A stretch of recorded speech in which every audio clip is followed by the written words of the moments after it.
Hello everyone. Today we'll talk about how to fix or how to solve Spotify device. To know how to fix or how to solve Spotify device problem, you should just go to settings. After that, in this page, you will enter to the window of apps, default apps, app settings. Here in this page of apps, you will enter to the window of Spotify and you will click here in this app.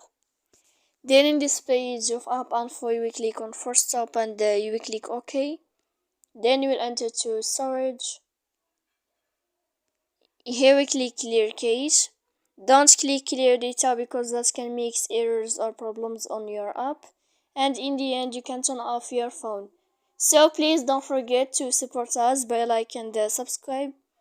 See you next time in another video, and thank you for your attention and your watching. Goodbye.